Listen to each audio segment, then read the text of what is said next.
Declaro aberta a terceira sessão de trabalho do 11º Fórum Parlamentar dos BRICS, com o tema Diálogo Interparlamentar do BRICS sobre Clima e Sustentabilidade.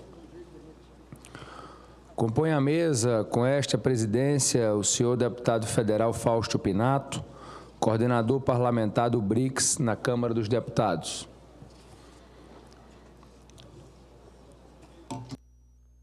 Senhoras e senhores parlamentares, estamos aqui reunidos.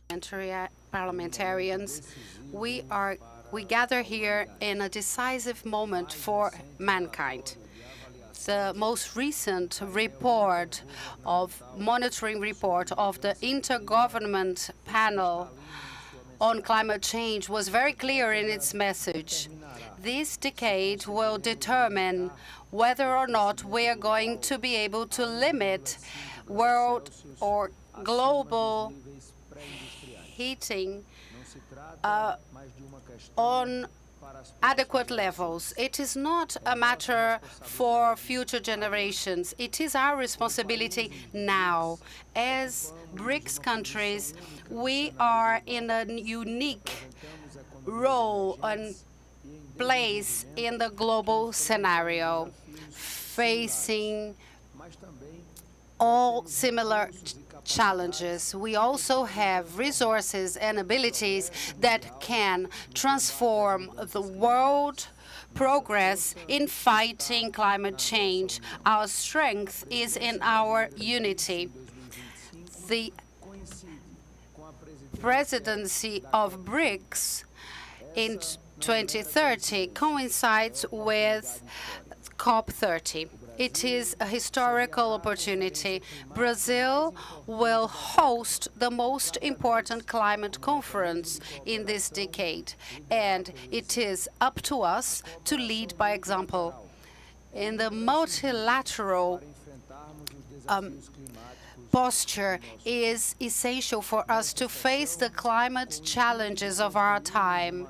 In this session, aiming to build a protagonism in climate issues, we invite all members to discuss this topic, such as creating sustainable financing mechanisms aligned with the landmarks of BRICS, creating mechanisms of oversight and transparency regarding the implementation of climate commitments, budgets that will strengthen resilient mechanisms and nature-based solutions, such as we discussed in the working group of BRICS about disaster management.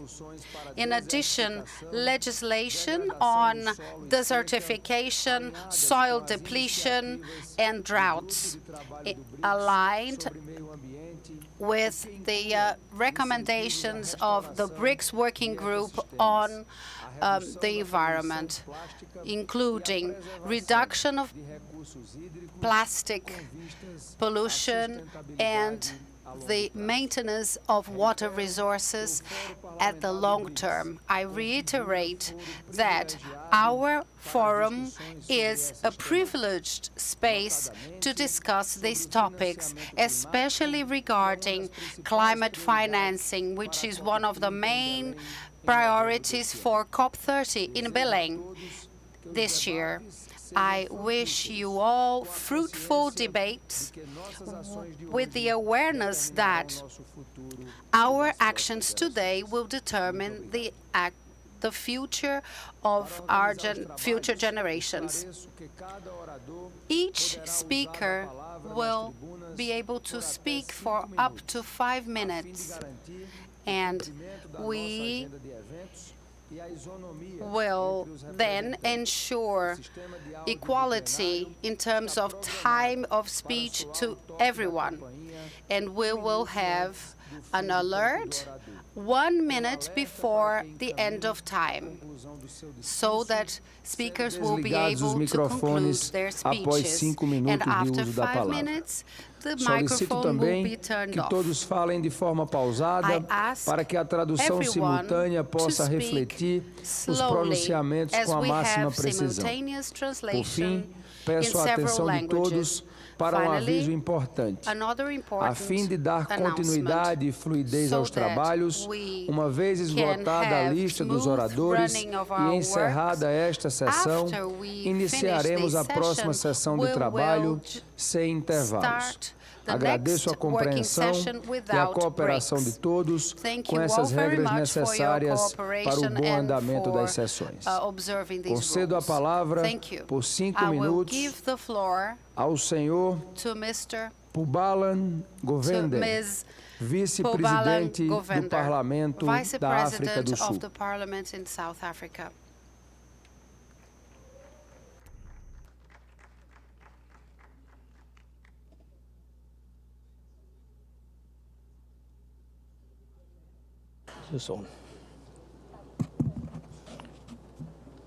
Honorable Chairperson, greetings to all the honorable colleagues from the different BRICS countries. When considering interparliamentary dialogue on climate change and sustainability, it enjoins us to reflect the need to mobilize BRICS parliaments to work together, to cooperate with each other, so that we can achieve the aims and objectives of the SDGs that we have signed. Now that the BRICS family represents over 41% of the world's population and includes major parliaments of the global south, there is no reason why we cannot succeed in our efforts. Climate change poses a significant threat to sustainability by disrupting ecosystems, impacting food security, water security, and exacerbating inequalities. Sustainable development aims to meet current needs without compromising the security of future generations. Climate change makes it harder to achieve this balance. Addressing climate change is therefore crucial for the achievement of the Sustainable Development Goals. The UN's Sustainable Development Goals are intrinsically linked to climate action, as climate change impacts many of these goals. In this regard, climate change can undermine progress on food security, water availability, and quality of human life.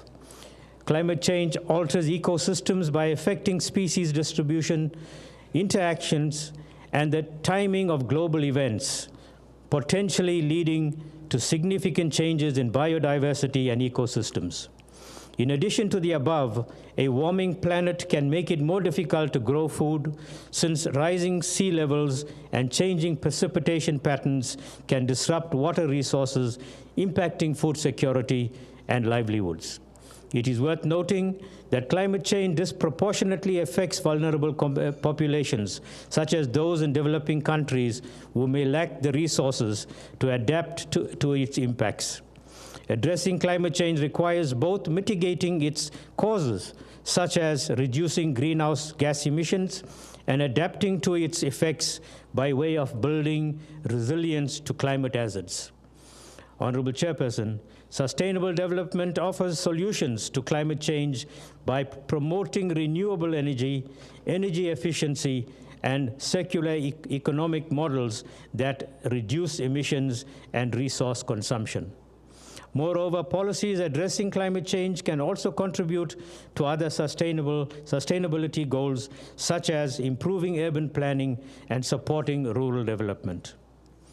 Addressing the climate change impact requires BRICS nations to cooperate and vigorously implement agreements such as the Paris Agreement, which was adopted by 195 countries in 2015. Climate change remains a serious threat to national and global development and shared prosperity.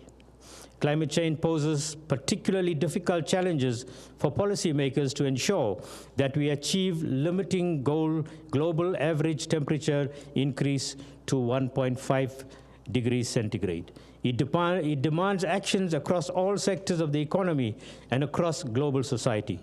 To this end, climate change contemporary challenges demand to enforce leadership and a strong international response as its diverse impact stands to arm economies, threaten nations, and imperil communities and ecosystems. Honorable Chairperson, climate change is also a dangerous political issue that has the potential to be used as an opportunistic agitator to unseat governments and determine the outcome of elections in democratic states.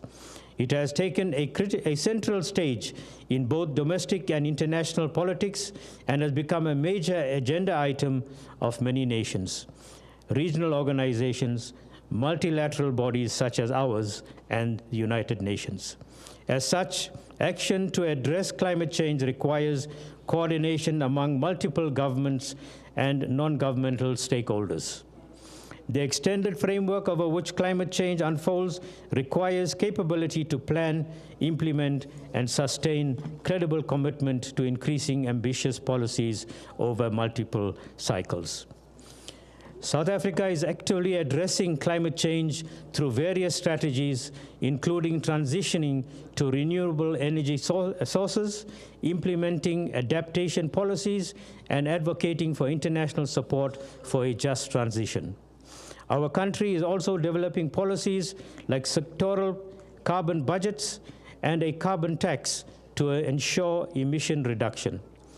South Africa also adopted the Climate Change Act, whose objective is to reduce the country's greenhouse gas emissions and mitigate and adapt to the effect of climate change already included in the global system. Honorable Chairperson, the way in which climate change affects us all depends on where we are located on the global map. In this regard, the hardest hit population groups are poor people such as the inhabitants of developing countries who are predominantly farmers, dependent on rainfall and basic mechanisms for tilling the land and earning a livelihood. Let us work together as BRICS member states to reduce the scourge of climate change effects. Without our commitment and cooperation, Honorable Chairperson, the impact of climate change and the attainment of the SDGs will remain a pipe dream. Honorable members, I would like to add and leave you with this thought. The human civilization is considered to be the most intelligent on this planet. Then we must ask ourselves, being so intelligent, why are we destroying the very natural resources that we require to sustain ourselves and to ensure that future generations have a planet on which they can live?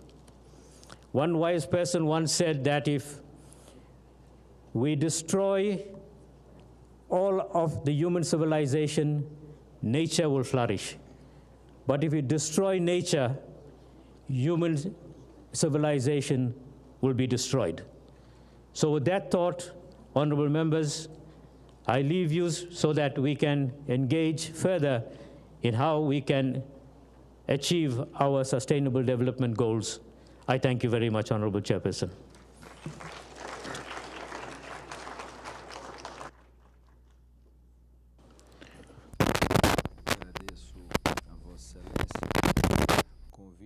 I thank you very much, sir.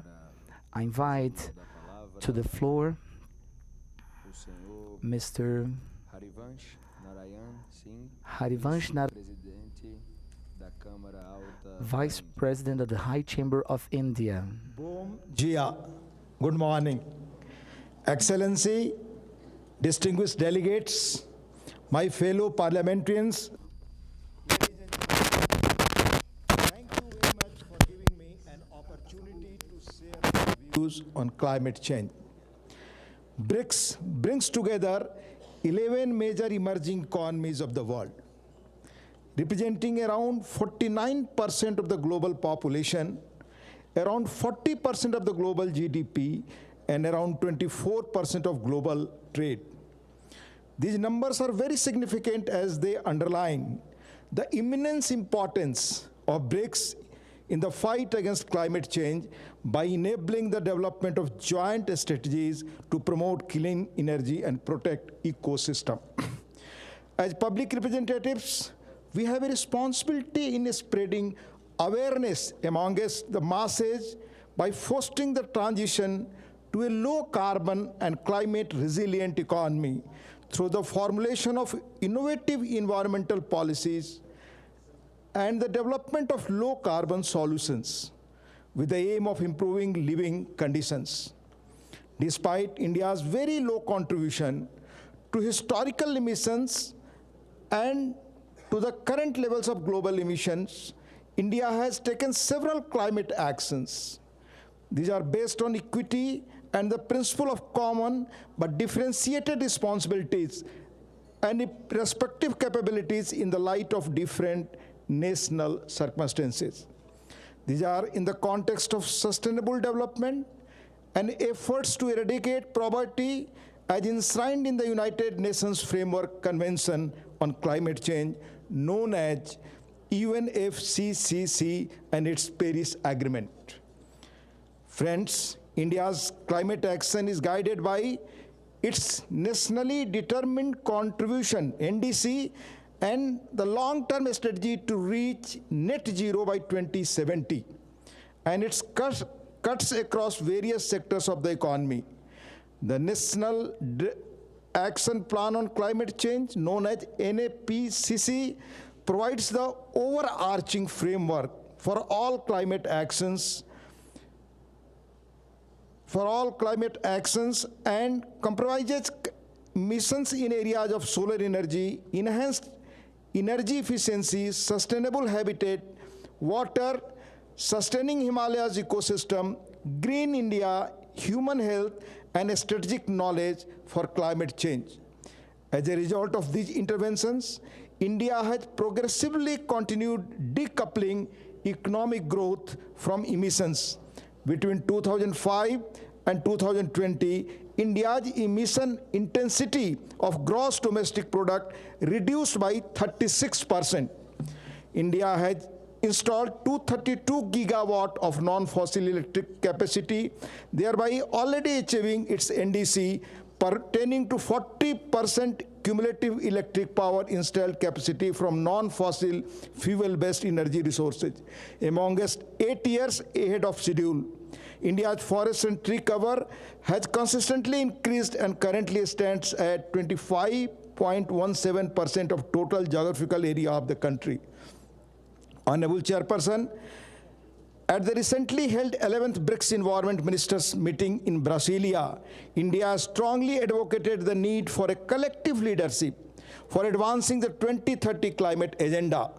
India reaffirmed the significance of its New Delhi statement from the 7th BRICS Environment Ministers meeting, advocated a holistic approach to climate action by integrating adaptation, mitigation, and means of implementation, and highlighted the urgent need for developed nations to fulfill their commitments.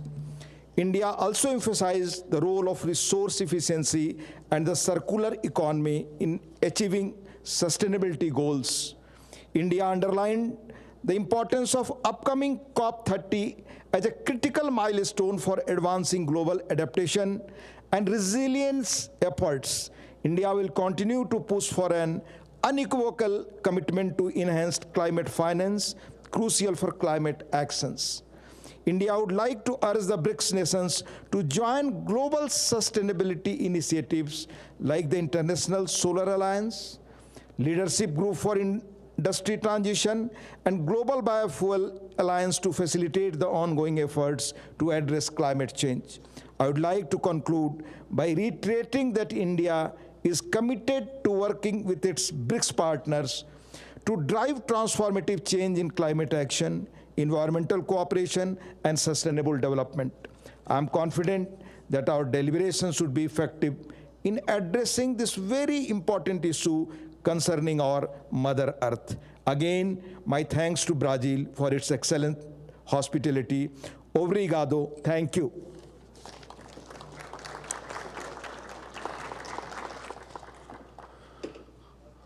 Convido o senhor Wang Ke, I membro now do Parlamento invite da China, Mr. Wang Ke, member of the Chinese Parliament, to take the floor.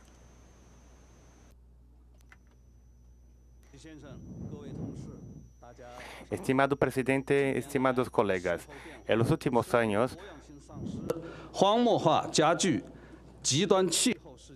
the extreme weather has caused severe challenges for the survival and development of humankind.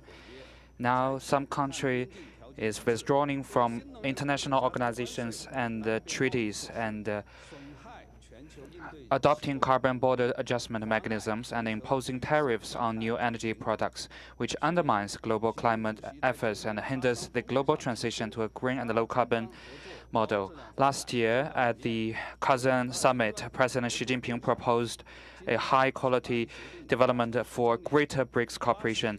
This year marks the 10th anniversary of the Paris Agreement.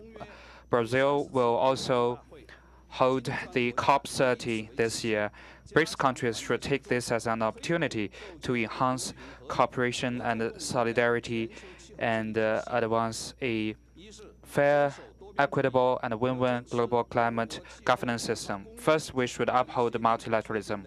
We should uphold the goals and principles established in the UNFCCC and the Paris Agreement, adhere to the principle of common but differentiated responsibilities, and jointly address the climate crisis through multilateral governance. China fully supports Brazil in upholding COP30, and we hope the meeting a great success.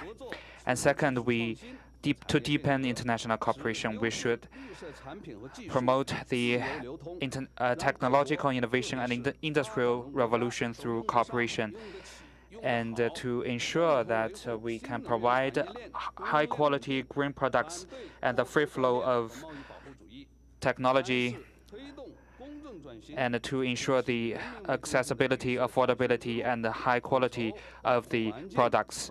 Third, to promote climate justice, we must adhere to the people-centered green transition path, and to urge developed countries to help developing countries to improve their resilience and capacity, and provide support in capital, technologies, capacity building for developing countries, and avoid setting green trade barriers. Fourth, to strengthen practical cooperation. And during the China first initiated the BRICS countries' climate high-level meetings, and in the 2023 Johannesburg summit, President Xi Jinping announced the building of a BRICS framework on industrial cooperation for sustainable development. And we have also established a liaison group for climate change and sustainable development. We should make good use of these mechanisms to promote experience sharing and technology sharing. Dear colleagues, at the largest developing countries, China is steadfast in implementing the national strategies for climate address.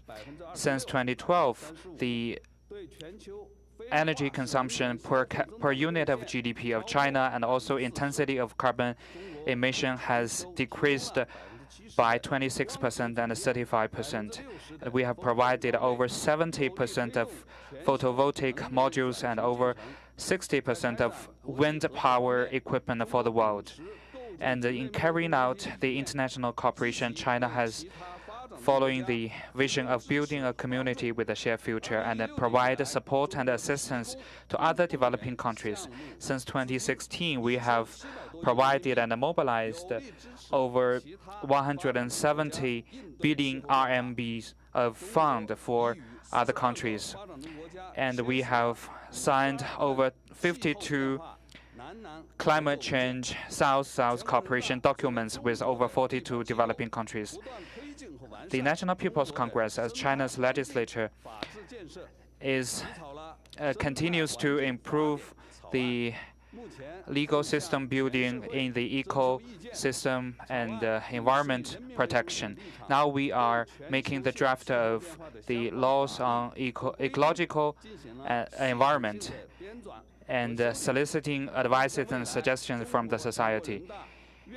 Looking ahead, the National People's Congress is willing to work with the legislatures of BRICS countries and its partner countries and to help the BRICS countries in address climate change and make greater contributions for building a clean and beautiful world. Thank you.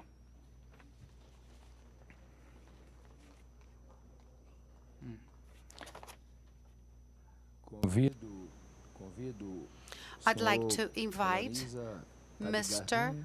Haliza Taigardun, member of the Iranian Parliament, to the floor.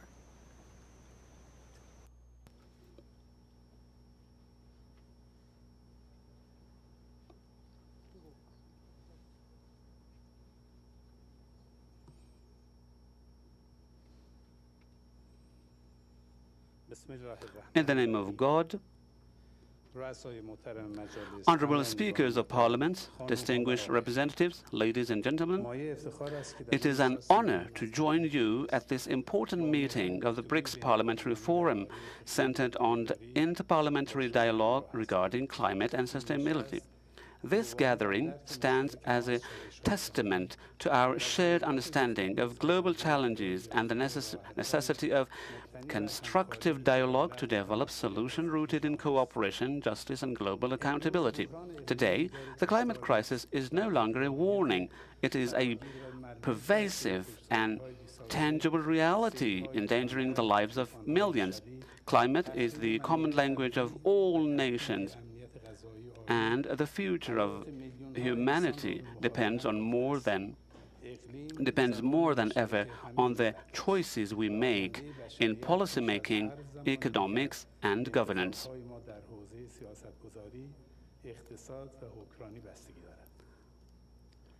Ladies and gentlemen, the BRICS member states, representing over 40% of the world's population, bear a great responsibility toward the future of our planet. BRICS' vast potential must be harnessed to build a more sustainable and equitable future for all.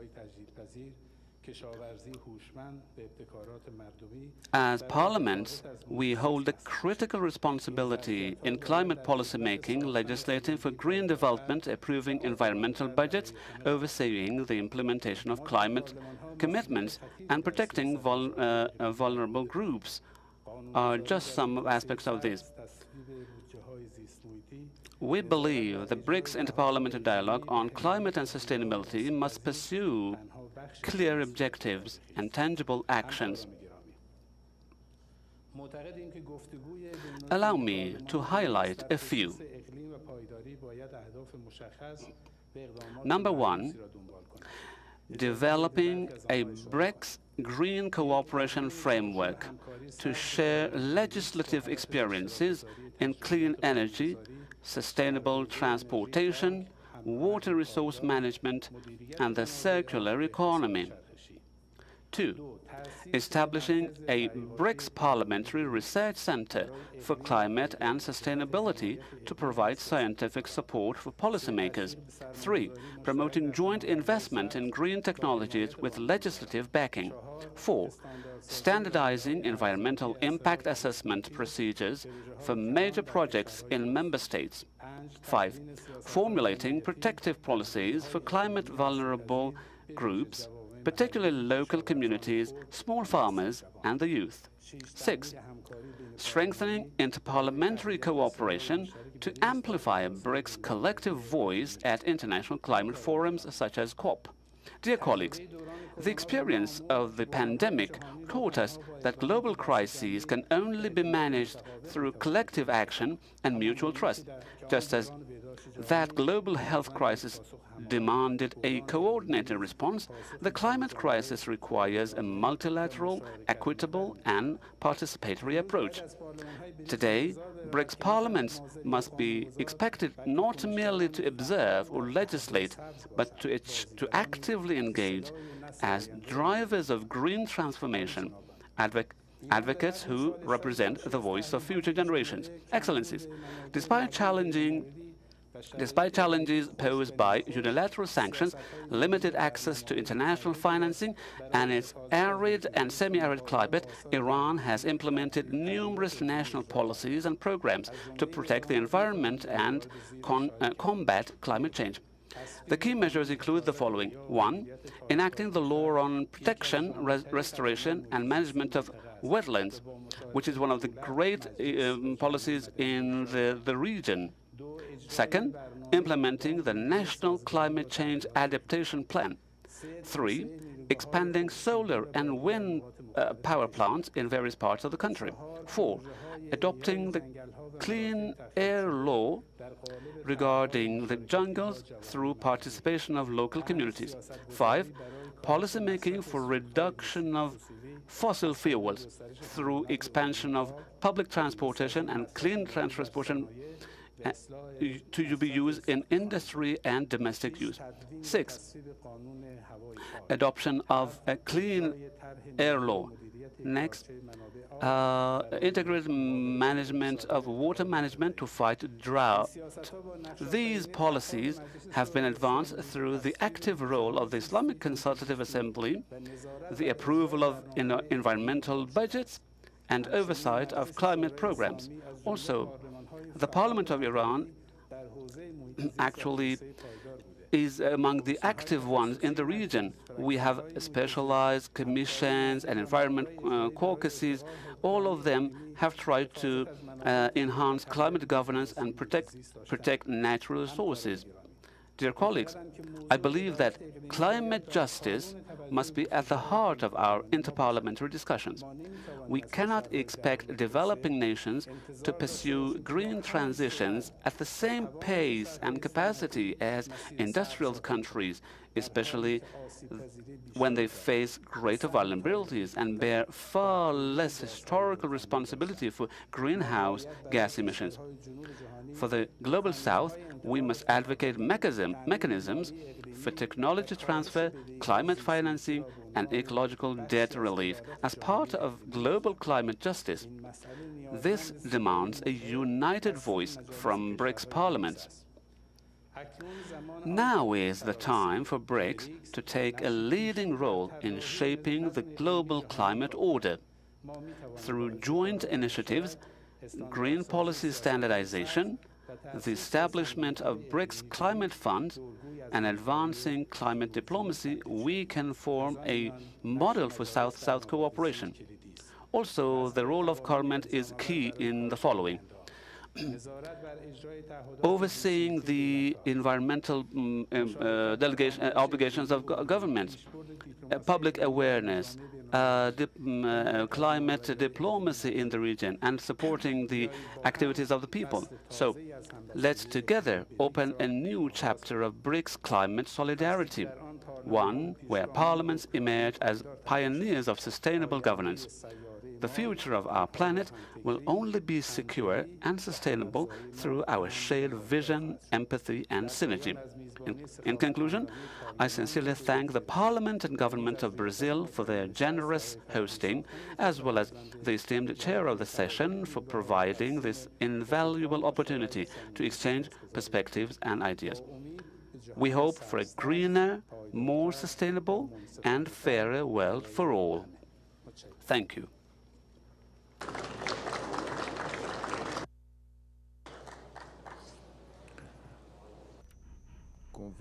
I now invite to the floor Mr. Felix Arpi,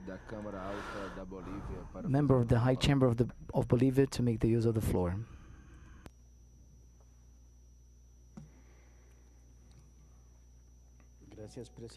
Thank you, President. First, I would like to greet the President of the Chamber of Deputies of Brazil and its coordination team for having organized in such a great way this this BRICS Forum. I would also like to greet the parliamentarians here, deputies and senators. I'm proud to present that Bolivia, we are 36 senators between the official and opposition. From the 36, 19 are women. But also, I regret to say that at no time I've seen in the last 4 years of legislations to imposing the majority vote of the men, and I asked the female colleagues why these situations. Today, we are here to debate climate change. I regret to say, President, that many of the delegations has left, did not bringing the topic today. We have talked about commerce, finance, AI, and I believe that we have to treat this topic, which is so important for the humanity. 75 years ago, a revolutionary from the Caribbean have said that we would come into this solution, this problem of climate change. He would criticize the countries that were responsible for the problems regarding the emissions of CO2. People said that he was a crazy man speaking in the desert, but this man were right. He was right. We are suffering the effects right now. And the question is, what we have to do? We have to look for solutions. Not only looking for solutions, we have to manage the effects of climate change because it's just growing. We have to manage it so it's not so deadly for humanity. These are the effects of the global warming. That's why the conclusions of the Forum of BRICS have to be taken to COP30 that will be held in Brazil this year in order to, for us, developing countries, are not made responsible for climate change. Otherwise, we'll have to work much harder in order to palliate the effects of this problem. I am from Bolivia. My brother from Brazil manage the Amazon. We have the Andean mountain range between our countries, Bolivia, Peru, Ecuador, and Colombia. We provide water to the Amazon here in South America. 50 years ago, the mountain range was a glacier. It was completely white, and now it's just rocks. Therefore, if the mountain range is not conserved with its snow, the lakes will also dry. And we've been suffering wildfires recently. And after these wildfires, we have an excessive precipitation, a lot of rain. Me, as Bolivian, ask for the organizing of the BRICS Forum. We need to know that we have also to save the Andean mountain range so the Latin America can keep being the lung of the world. If we do not take actions, which only be a rhetoric from many different forums of how to be responsible for it. Some of our countries, developing countries, want to solve these problems. We need to manage this climate change. We need more coordination, and therefore, this should be the first topic in this event regarding climate change and its problems. Because without that, without water, without wind, we can't talk about anything that can be good for the world. But if we don't have a clean air to breathe, if we do not have water to generate food, our hopes become very reduced. That's why I ask you all, we have to conserve the glaciers because it's part of what we have to manage. That's what Bolivia is asking you all, and I hope that all of you can understand that at COP30, this is one of the topics that we have to pay attention to in order to tackle climate change. Thank you.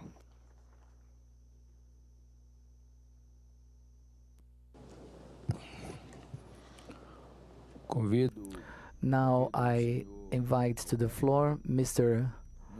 Alberto Núñez Betancourt, member of the Cuban Parliament, to the floor.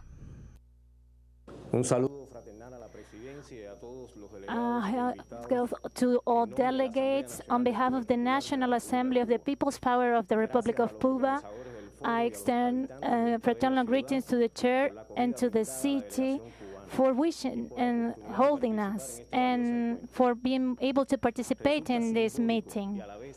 It is both symbolic and very timely that today, June 5, World Environment Day, parliaments from more than 20 countries are sharing their views on climate and sustainability. Cuba attaches high priority to addressing the global phenomenon of climate change. That is why the steps to be taken to address this in an economic and social program until 2030, which is systematically checked by Cuban parliamentarians. In order to address the huge challenge of climate change that threatens us today, particularly small island states, Cuba has a state plan approved by our National Assembly called Tarea Vida, Task Life, which contains the concepts necessary for success. This guideline, which is a working tool for the parliamentarians, is inspired by the thoughts of the historic leader of the Cuban Revolution, Fidel Castro Ruz, who, during the 1992 Earth Summit in Rio de Janeiro, Brazil, warned about the danger of extinction that the human species faced and still faces today, given the rapid and progressive destruction of its natural life conditions. This plan includes strategic actions and specific tasks. It is a comprehensive proposal that identifies priority areas and sites, the level of damage caused, and the actions to be undertaken in the short, medium, long, and very long term. Since the beginning of the 20th century, territorial hazard, vulnerability, and risk studies have been carried out. This macro project takes into account the research findings. The climate in the Cuban archipelago is warmer and more extreme. The average annual temperature has increased 0.9 degrees Celsius from the middle of the last century to the present. The rainfall regime has changed, with a significant increase in droughts, while the sea level has risen 6.77 centimeters. This represents that the level rise could reach 77 centimeters by 2050 and 85 centimeters by 2100. Some of the strategic actions in place include the decision to prohibit the destruction of new houses, reduce population density in low-lying coastal areas, adapt agricultural activities to the reality in these areas, develop crop varieties resistant to the existing soil and temperature conditions. In addition, we parliamentarians have a responsibility and a job to do all this, as we must prepare, update, and implement the necessary legal norms to support this mega plan. We need to increase energy efficiency by developing renewable sources as means of promoting less carbon-intensive economies. For the developing countries, cannot progress on mitigating targets unless they are supported by the required means of implementation, finance, technology, and capacity building, in which developed countries must take the lead as stipulated by their international commitments, including the Paris Agreement. In the lead of protection, we must work together with the lands of the BRICS. Allow me to conclude by quoting the words of the chief Fidel Castro pronounced 33 years ago in the Brazilian lands. If we want to save humanity from the self-destruction, we must better distribute the wealth and technologies available on the planet. Less luxury and less waste in a few countries, so that there will be less poverty and less hunger in large parts of the earth. No more transfer to the third world of lifestyles and consumption habits that spoil the environment. Let human life become more rational. Let there be a just international economic order. Let all the required science be used for sustainable development without pollution. Let the ecological debt be repaid, not the foreign debt. Tomorrow it will be too late to do what we should have done a long time ago. End of quote. Let us pledge to work tirelessly for a better world.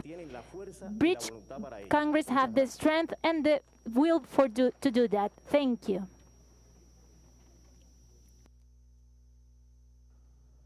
Finalizada a lista de oradores desta sessão, esclareço que, na sequência, daremos início à quarta sessão de trabalho do 11º Fórum Parlamentar do BRICS. Declaro encerrada a sessão.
Declaro aberta a quarta sessão de trabalho do 11º Fórum Parlamentar do BRICS, com o tema Cooperação Interparlamentar para uma Inteligência Artificial Responsável e Inclusiva. Compõe a mesa com esta presidência o senhor deputado federal Fausto Pinato, coordenador parlamentar do BRICS na Câmara dos Deputados, o senhor senador Humberto Costa, Senator Humberto Costa, coordinator of BRICS.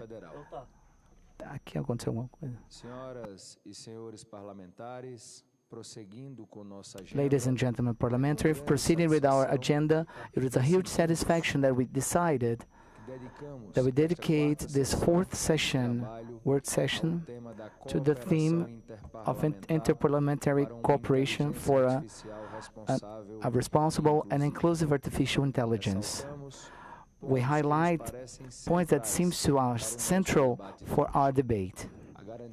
the guarantee of transparency and ethics in artificial intelligence, mitigating the prejudice of algorithm, and guaranteeing of fundamental rights, the strengthening of privacy and safety, data safety, assuring the digital sovereignty of the country members, and the promotion of partnerships among governments, private sector, and academia, fostering innovation and sharing the knowledge and artificial intelligence. The BRICS parliaments must act to ensure that regulating artificial intelligence, the human rights shall be respected, the diversity of power and culture that avoid illicit prejudice and abusive beyond guaranteeing the responsibility of the creating companies. The sharing of good practices among legislators of BRICS strengthens a technological governance of a plural way, cooperative and inclusive, that ensure the privacy, the sovereignty of the data, the cybersecurity, and also the protection of intellectual property and copyrights.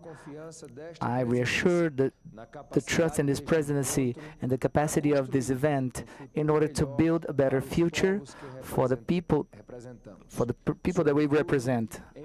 Overall, in a matter of such importance, with the implication, by the extent we haven't reached in its plenitude for several areas of the human life, and also to define our place in the international community in the future that is already here. Thank you very much.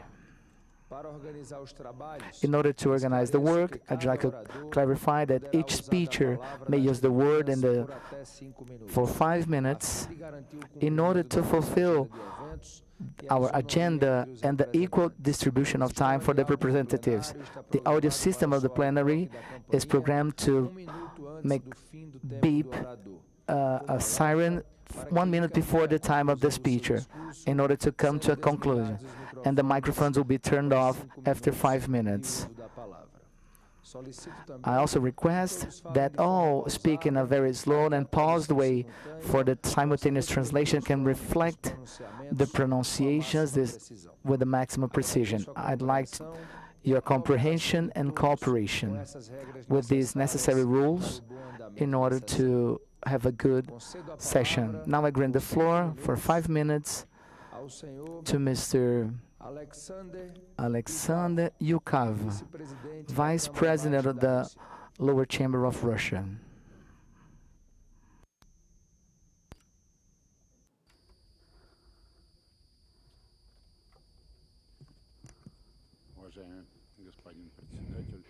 Dear Mr. President, and dear colleagues and participants, artificial intelligence is a key technology of the 21st century.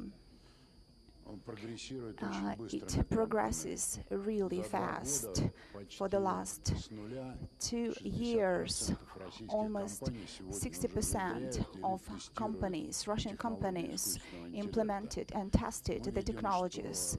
We see that the growth opens great technologies for the reducing inequality and achieving balanced economic growth.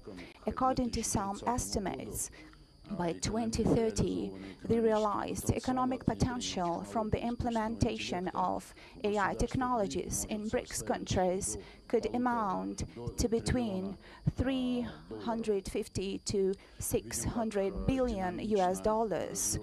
Artificial intelligence are also actively developed and being applied in such countries as Brazil, China, India, and other countries. The Russian Federation is constantly developing its AI policy based on the principles of equality, trust, security, and respect for national sovereignty.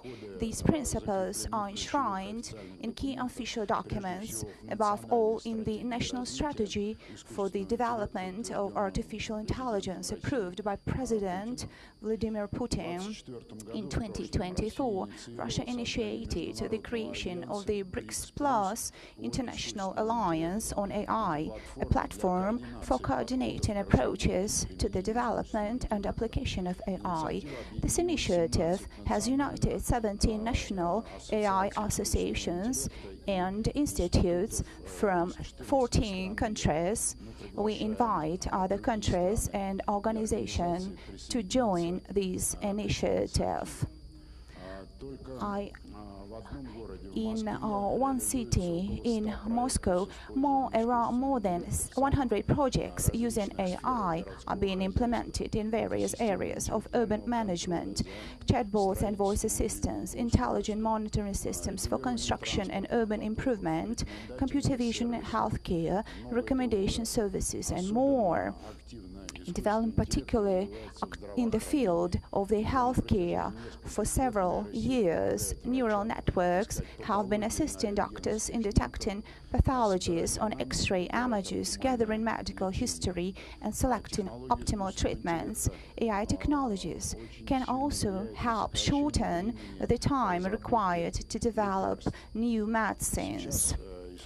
It's also been actively introduced in public administration. Bureaucratic procedures are being automated, and a qualitatively new level of oversight and decision-making is being ensured. Moreover, artificial intelligence was even used last year in drafting the federal budget of the Russian Federation.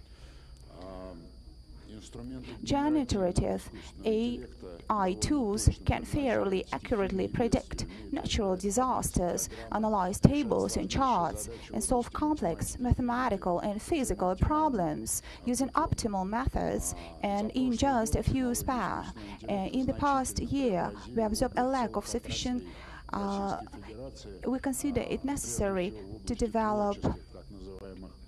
We agree that the parliaments of BRICS countries may play an integral role in developing a national legal framework that ensure transparency, safe use of artificial intelligence.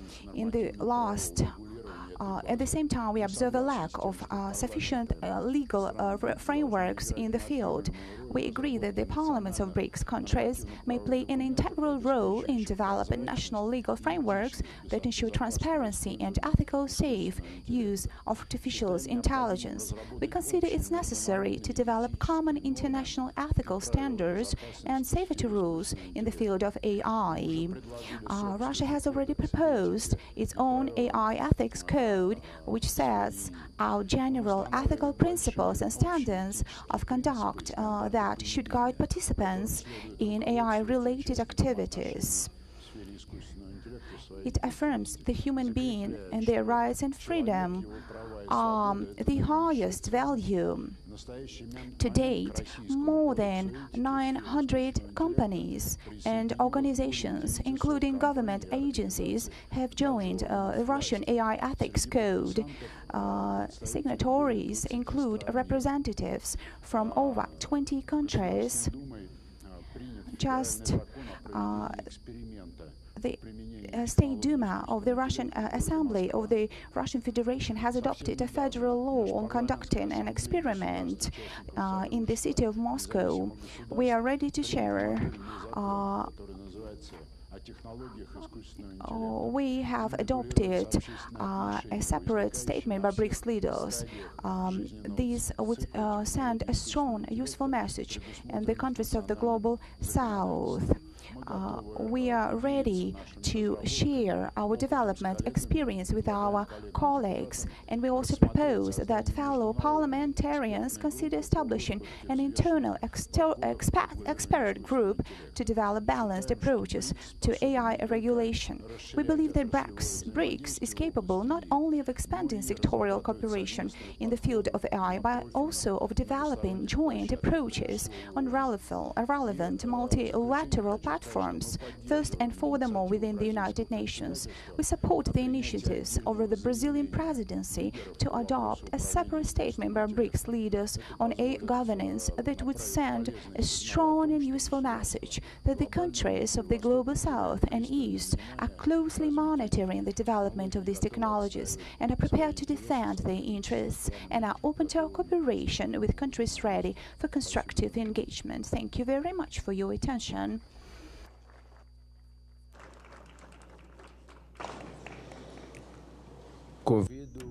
Now I invite Mr. Wang Ke, member of the China Parliament.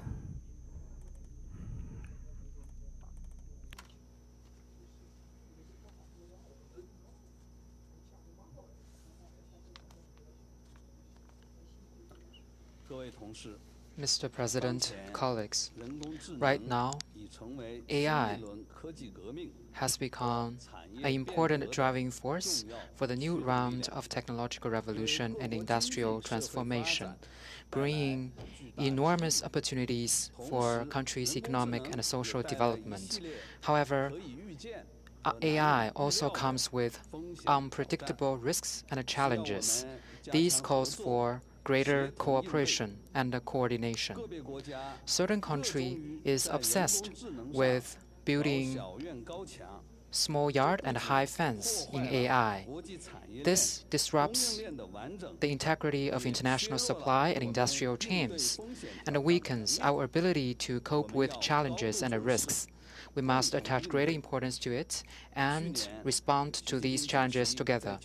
Last year, President Xi Jinping in BRICS Summit in Kazan last year put forward that we need to build a BRICS committed to innovation and act as pioneers of high-quality development. BRICS countries have already established AI Study Group and AI Alliance. China BRICS AI Development Cooperation Center has already been launched. In May, during the meeting of industrial ministers, together with Brazil, we hosted a high-level forum and achieved positive outcomes. In the second half of this year, the center will provide training programs for BRICS countries. We welcome BRICS members and partner countries' active participation. Going forward, we need to seize the historic opportunity of innovation and development and jointly respond to challenges presented by rapid development of AI to ensure AI becomes a global public good that truly benefits humanity. Legislative bodies must make the following efforts. First, to ensure AI for good, we must use common values of humanity as a guide to effectively prevent the malicious abuse of AI, to ensure safe, reliable, and controllable AI. Second, to ensure innovation and openness, we need to provide a sound social environment and a legislative guarantee to help BRICS countries conduct exchanges and cooperation on AI basic research and frontier technology to better boost BRICS countries' economic and social development. Third, to ensure inclusiveness and universal benefit, we need to push for international support for developing countries in strengthening capacity building and advance universal benefit of networks, computing, and data, bridge North-South gap, and work together to build an open, inclusive, and a non-discriminatory environment for AI. We need to provide legislative support to provide low threshold and low cost AI services to achieve larger scale digital inclusiveness.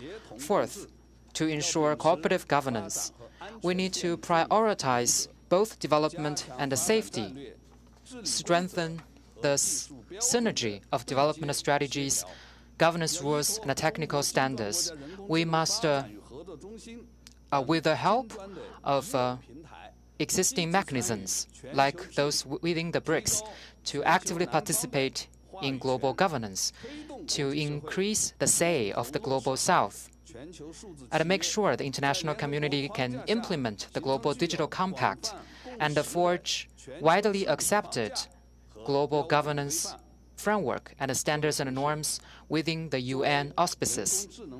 Colleagues, as a major country in AI, China always takes a responsible approach to global AI governance. In October 2023, President Xi Jinping put forward Global AI Governance Initiative and provided China's proposals for AI development and governance. For the 78th session of the UN General Assembly, China presented the resolution on enhancing international cooperation on AI capacity building. To strengthen international cooperation on AI, which was co-signed by 143 countries. This is the first consensus document in the world to focus on AI capacity building. It reflects the common cause of the international community. China also puts forward AI capacity building action plan for good and for all, and has organized 2 workshops on AI capacity building, and actively conducted cooperation and exchanges with developing countries. In July this year, China will host the World AI Conference in Shanghai. We welcome your active participation. China actively establishes and improves our legal systems for AI. We have introduced cybersecurity law, data security law, personal information protection law, and measures to regulate generative AI services. Going forward, we will work on the legislation on safe AI and healthy AI.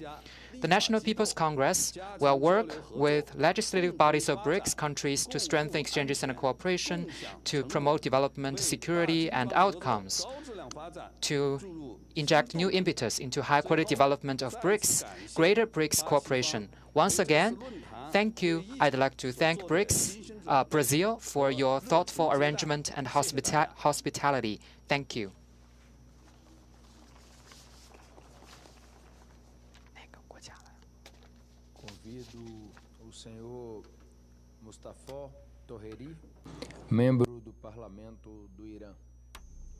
I'd like to invite our colleague member of the Iranian Parliament. In the name of God, ladies and gentlemen, I am so glad to attend this meeting, which is related to the very important issue. We are in a situation that BRICS countries are in various stages of developmental regulations of artificial intelligence. This incongruity of laws not only confuses the economic activists and technology, but actually brings up a barrier for exchange of data and transboundary engagement in AI. In this regard, it is suggested that moving toward alignment of standards and common law among BRICS countries should begin. This kind of alignment not only will facilitate internal cooperation, but rather will change BRICS into a unified voice comprising emerging economies in governments as AI. Dear colleagues, based on the analysis, because of the alignment of the strategies of BRICS countries regarding AI, this group can actually change into a transformative force in international governance on AI.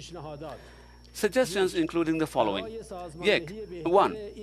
In order to better organize this synergy, we should establish a specialized multilateral agency on AI especially for BRICS. It can have three missions. One, coordination of standards, oversight on risks, facilitating exchange of knowledge and data to facilitate unification. Two, effective use of AI requires strong technical infrastructure and high processing power.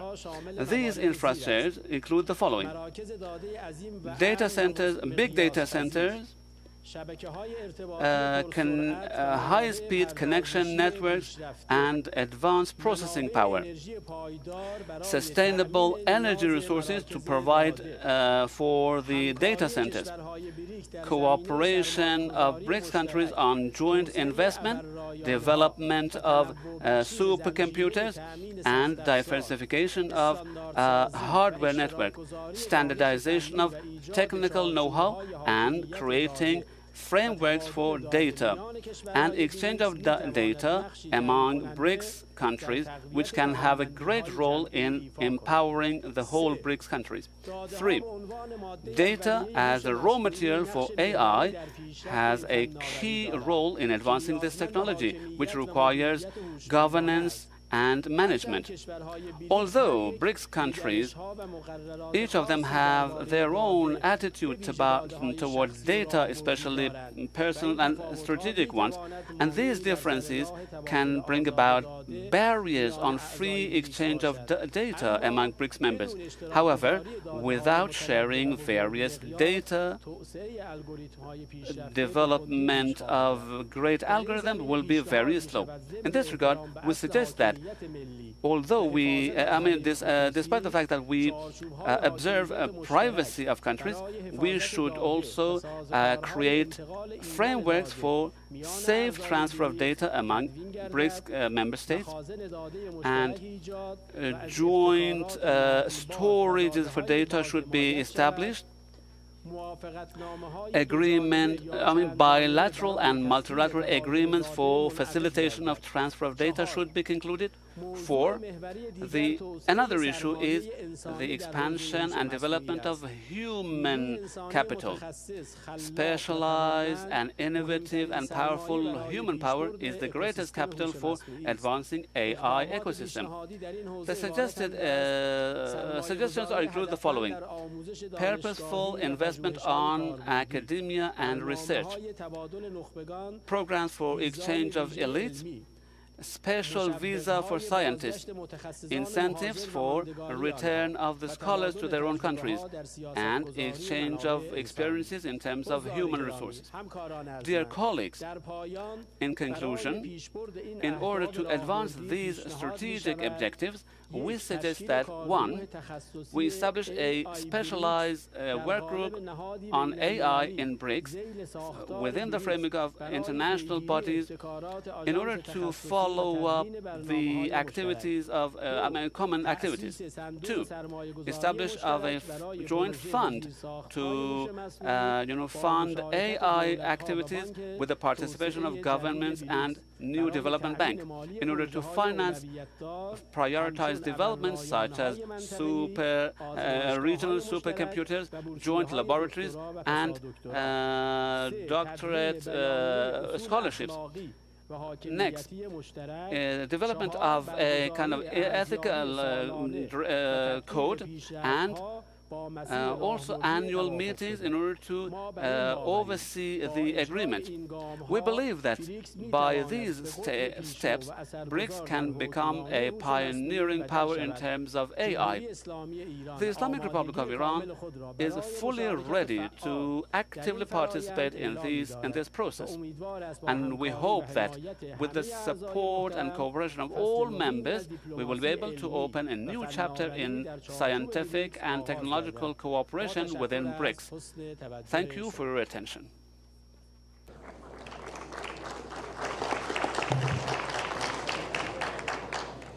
Convido o senhor Mohamed El Salab, membro da Câmara Baixa, member of the Lower Chamber of Egypt.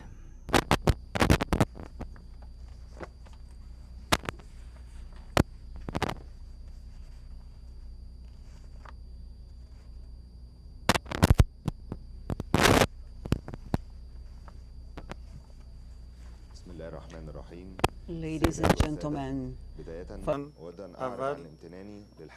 واحدة من أهم القضايا العالمية ذات الأثر العميق في مجتمعاتنا إلا وهي الذكاء الاصطناعي. إن تطور الذكاء الاصطناعي لا يمثل فقط تحولا تقنيا، بل هو تحول جيوسياسي واقتصادي وقيمي وثقافي يتطلب منا دول البريكس أن نبلور موقف مشترك يقوم على مبادئ السيادة الرقمية والعدالة التكنولوجية والتنمية المستدامة. Stance based on the principles of digital sovereignty, technological equity, and sustainable development. Artificial intelligence has become a central force influencing various aspects of life, from the economy to health culture, education, government administration, and diverse industries. To maximize its benefits, artificial intelligence must be designed, developed, and utilized in a responsible and ethical manner. One that upholds human values, respects individual privacy, and ensures security and transparency. It should also be inclusive, benefiting all segments of society and nations, without exception or marginalization, particularly countries of the Global South and developing nations that require support to bridge the digital gap. As we all know, the BRICS group plays an increasingly important role in shaping the future of artificial intelligence at the global level. This is evident in the outcomes of the group at various levels. For instance, during the recent meeting of BRICS foreign ministers in April, the ministers emphasized the need to develop and manage artificial intelligence in a responsible, secure, reliable, and ethical manner, with a focus on ensuring that all nations, particularly those in the Global South and developing countries, benefit from this advanced technology. The joint statement issued by the meeting also called for strengthening international standards for AI governance through the United Nations system and promoting international dialogue to foster innovation and support inclusive economic development. This approach reflects the BRICS vision of building a multipolar global technology order that balances the interests of nations and respects their sovereignty. Additionally, BRICS nations highlight the importance of integrating artificial intelligence with sustainable energy solutions, enabling them to lead digital and economic transformation in a sustainable and competitive manner on the global stage. Our responsibility as parliamentarians extends beyond merely observing technological advancements. It also involves shaping their trajectory and ensuring they serve humanity as a whole, contributing to the construction of more just, prosperous, and inclusive societies. This necessitates a profound understanding of the mechanisms of artificial intelligence, its applications, and the potential social, economic, ethical, and legal implications it may have. We must also draft legislation and regulatory frameworks that govern artificial intelligence, focusing on responsibility and transparency, equity and fairness, data protection and privacy, and establishing ethical principles for the development and deployment of AI. Additionally, we should oversee and monitor government policies, promote public awareness and community engagement, encourage public-private partnerships, and strengthen international cooperation in the exchange of expertise among nations and their parliaments. These objectives can be only achieved through international parliamentary cooperation and collaboration among BRICS nations, involving the exchange of expertise and coordination of common positions in international forums. This ensures the existence of coherent and integrated approaches to artificial intelligence at the global level, builds capacities, and provides budgets that support and keep pace with the tremendous technological advancements in AI, making them accessible without discrimination and differentiation. And responsible and inclusive artificial intelligence is essential to ensure that technology remains a positive force.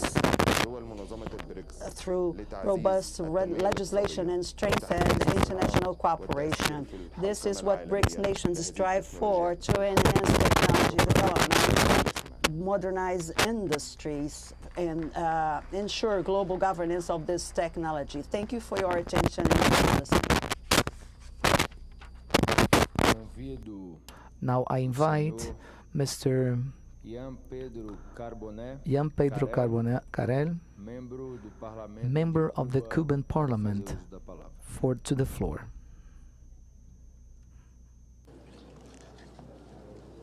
Buenos días.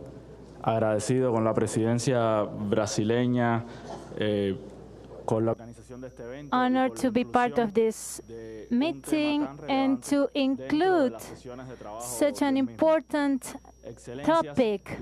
Distinguished fellow members of Parliament, what brings us together today is a topic that transcends the technological dimension to become the main focus of the debates about the future of our societies.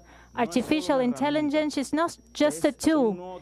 It is a new political, economic, and ethical territory that we are called to govern responsibly.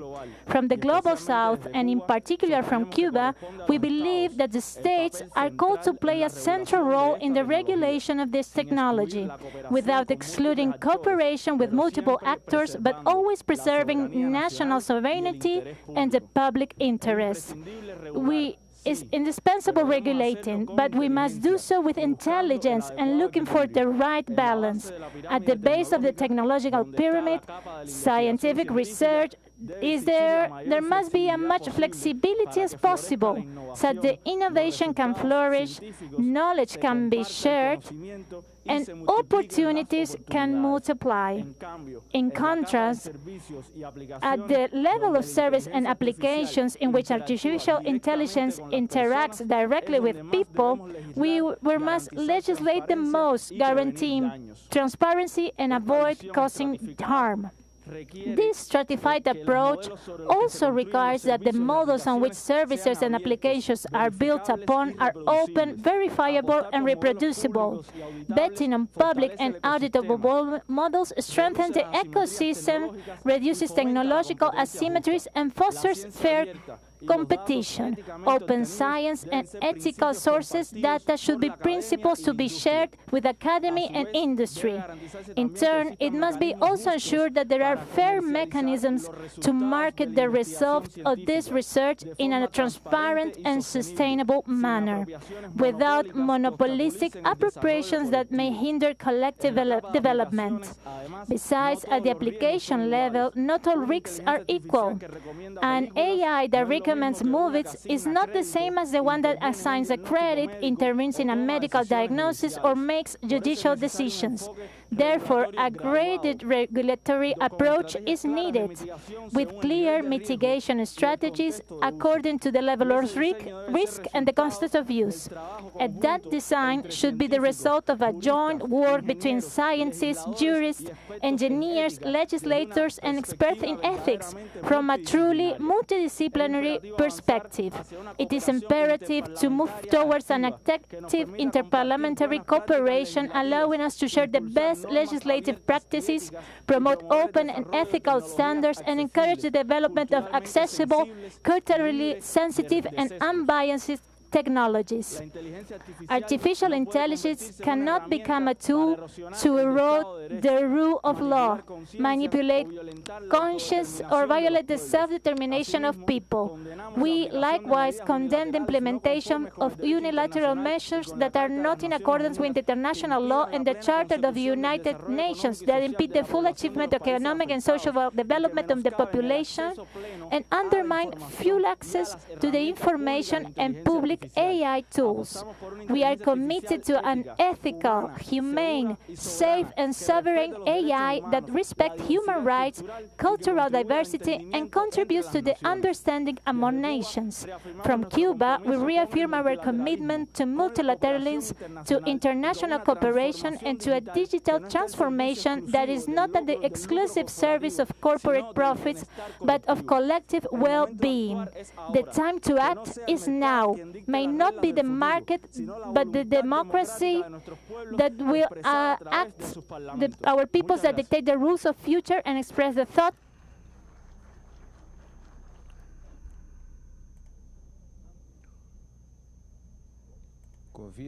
Now I hand the floor to Ms. Sara Feleknas, member of the United Emirates Parliament, to have the floor.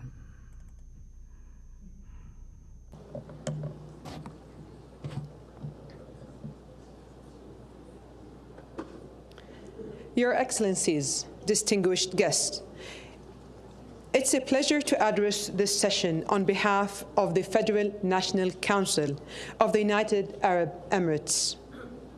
As we continue into the second day of our forum, we commend the Brazilian Parliament for their ongoing effort in leading our discussions, especially on the vital topic of artificial intelligence.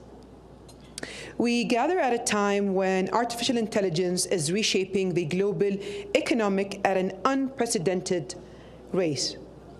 AI is projected to contribute over $15 trillion to the global economy by 2030, with the potential to boost productivity, transform industries, and redefine the future of work.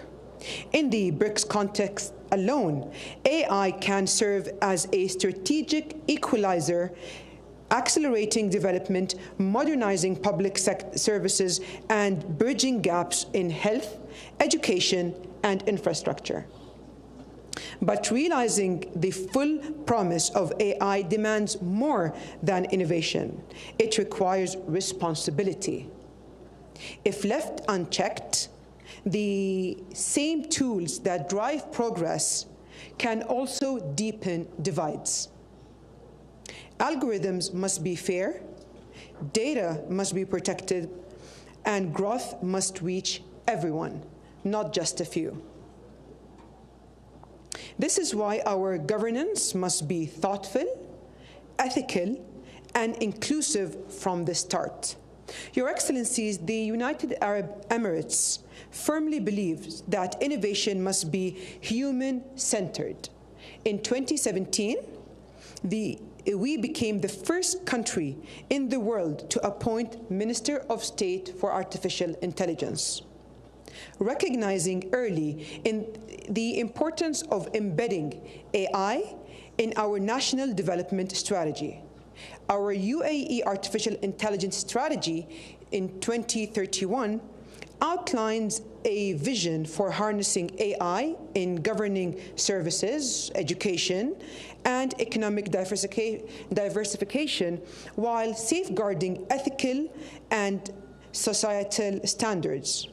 In parallel, we have enacted legislation on data protection, cybersecurity, and digital transaction, ensuring that innovation is matched with safeguards that uphold the trust of our people. We also launched the Mohammed bin Zayed University of Artificial Intelligence, the world's first graduate-level AI university, to prepare the next generation of talent and support inclusive digital transformation across the global south. The UAE's approach is grounded in three principles: ethical AI, inclusive innovation, and international cooperation. We are committed to frameworks that promote transparency, counter algorithmic biases, and protect the digital rights and dignity of all people.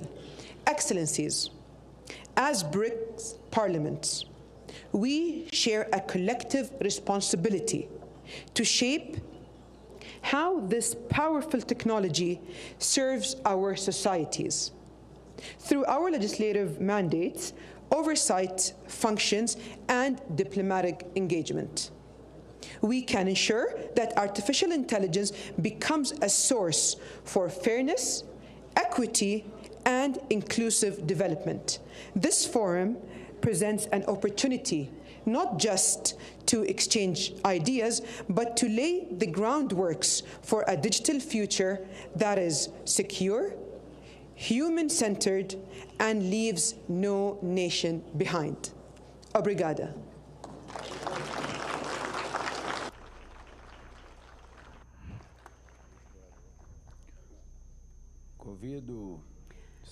I'd like to invite Mr. Bila, President of the Lower Chamber of India, to the floor.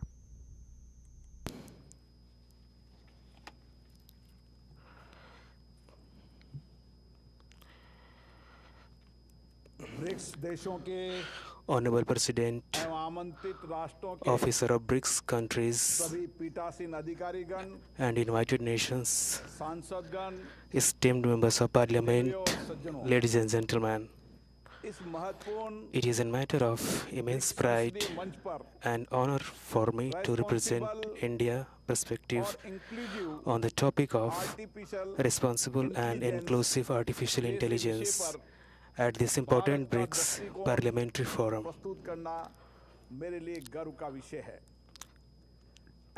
Today, AI is not merely a technology, but is deeply transforming our way of life, work, and governance.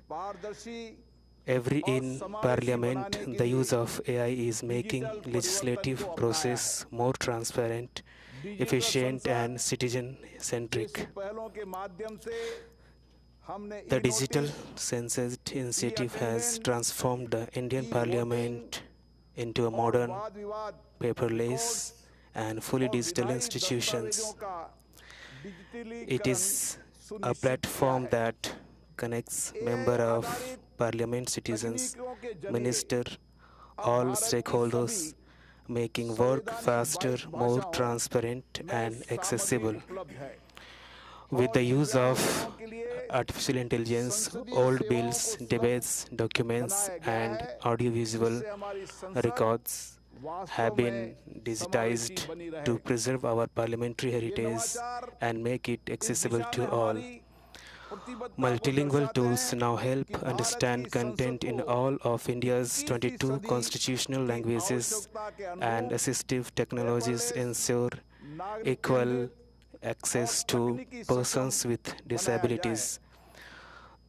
The Indian Parliament is the only legislature in the world that provides parliamentary documents and translation in all 22 constitutional languages to its members. Members of Parliament can now submit questions, bills, notices online through digital dashboards and also mark their attendance digitally. E-voting in the House is now integrated with multimedia systems. This initiative is a historic step in aligning the Indian Parliament with the needs and expectations of the 21st century. We invite BRICS members nations to experience this initiative of India enrich parliamentary cooperation through exchange of knowledge and best practices. India AI mission, AI for all, AI for goods, is confluence of ancient values and modern innovations. It promotes technological advancement centered around inclusion, ethics, and public welfare, where technology supports justice, equality, and human rights. In India, the use of AI is rapidly expanding in priority sectors such as health, agriculture, climate action, education, and governance. Our first indigenous foundation model and over 200 data labs stand testimony to our commitment. Through fellowship of skill building in AI, we are preparing our youth to make AI trustworthy and safe. India is conducting extensive research in deep-seek detection, stress testing tools, and ethical AI standards, which all are subject to representative expense. India has made remarkable progress in digital inclusion. India has 1.5 billion mobile subscribers for 90-70 million interest users. India Aadhaar platform connects over 1.3 billion people, making the world largest digital identity through the JAM identity, the Jan Dhan accounts, Aadhaar and mobile. We have revolutionary financial inclusion through direct benefits, government subsidies reaching the beneficiary directly, plugging leakage and saving over $33 billion, equivalently 1% of India's GDP. Unified payment interface UPI has made digital payments accessible to every citizen. In March 2025 alone, UPI recorded 18 billion transactions worth 24 trillions. This transformation is rapidly propelling India towards digital and inclusive economy. During C20 presidency, India played a key role of building global consistent, responsible and ethical AI, which are also leading in developing both technical and legal solutions for data privacy. In 2026, India will proudly host the AI Impact Summit, which aims not just for the actions but for real and lasting impact. The Indian Parliament has laid down a strong legal framework for responsible and ethical AI through legislation like the IT Rules 2021 and Digital Personal Data Protection Act 2023. Promoting innovation while protecting citizens' rights. India's rapid progress in AI domain has positioned in global AI powerhouse. We have distinct computing infrastructure, promoting indigenous models, developed public digital platform, and even invested in talent development, creating an inclusive and innovation-friendly ecosystem. I recommend that inspirational resolution passed at 149th General of the Interparliamentary Excellence is the need of the hour for all nation collaboration develop a shared ethical framework of AI. Parliament must lead in empowering guiding principle and according to the mechanism of ensuring AI becomes a tool for the greater good of society.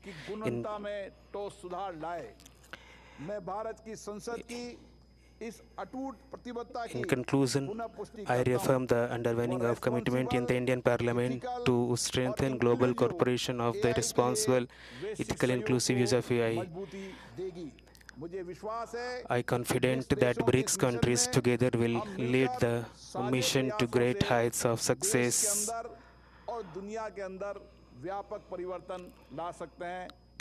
Thank you so much. Jai Hind.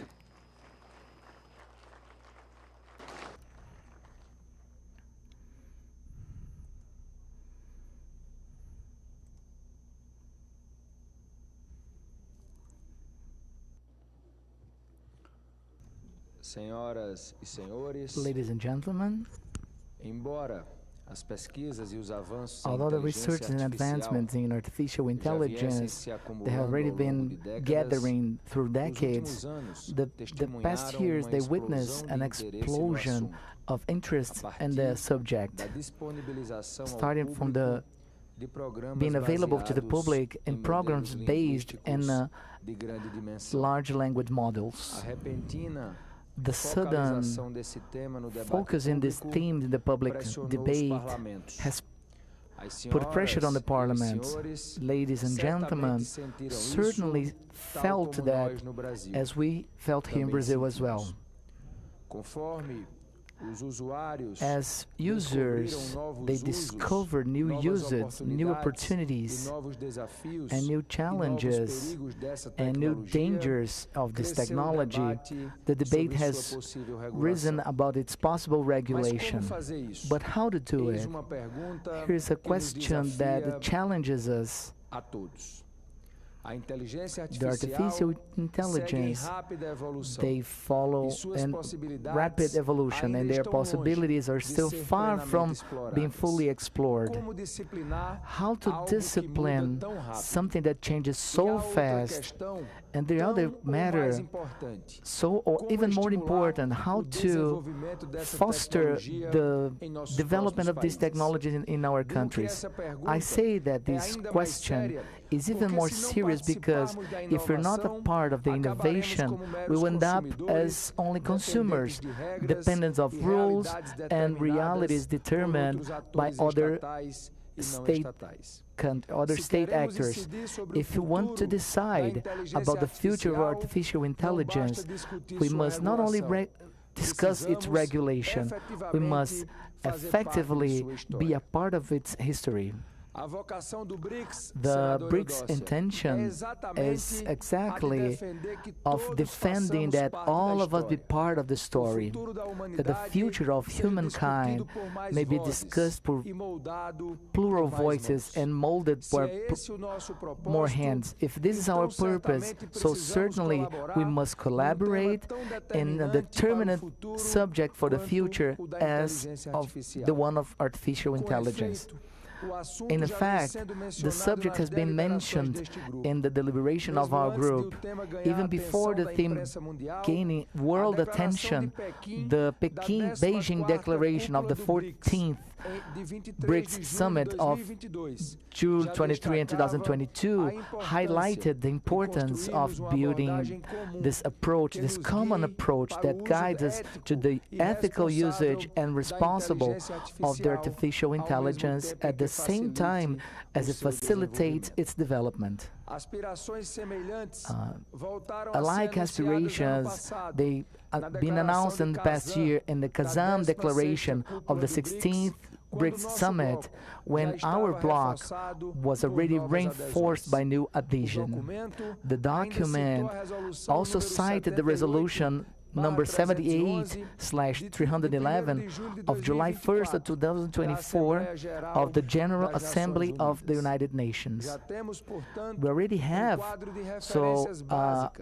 a basic reference, and we have now to advance.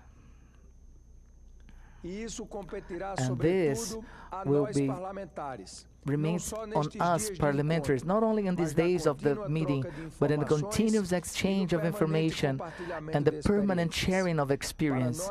For us here in Brazil, it is especially that this meeting happens exactly in the moment that the Chamber of Deputies prepares to the revision of a project, a bill of law about artificial intelligence that was already approved by the Federal Senate.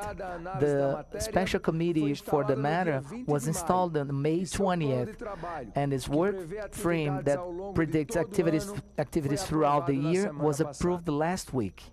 The dialogue by this encounter with the parliamentarians of several parts of the world, it is undoubtedly enriches the comprehension of the subject, helping in the path that we are about to start.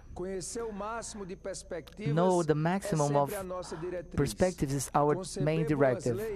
Conceive good laws under artificial intelligence or any other theme demands be open to the broader debate.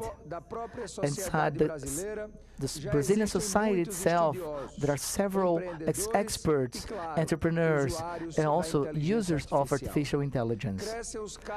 It grows at the successful cases and the application of this technology in our territory. As not enough, the country is highlighted by the 80–90% of its offers in electrical energy, it comes from renewable sources, while the world average is around 30%. This suggests the possibilities, and without taking care of the environmental protection, be a relevant role in a sector there's a high demand of energy. Our main ambition will be put the artificial intelligence and other emergent technologies that service of the well-being of our people. Since our technology is always at the service of people and not those in the service of the other, all the innovation shall be positive. It is clear that every step in the humankind evolution always had its risks. Even the fire that can lighten and heat can burn and destroy. We live in a time that once again, humankind, advancing in knowledge and technique, must learn also to use it with wisdom. It's going to be easier to be done with the support with one another, so we are wiser thinking together, and we will be able that today and always help us one another to put every new technology at the service of the citizens that we represent. Thank you very much.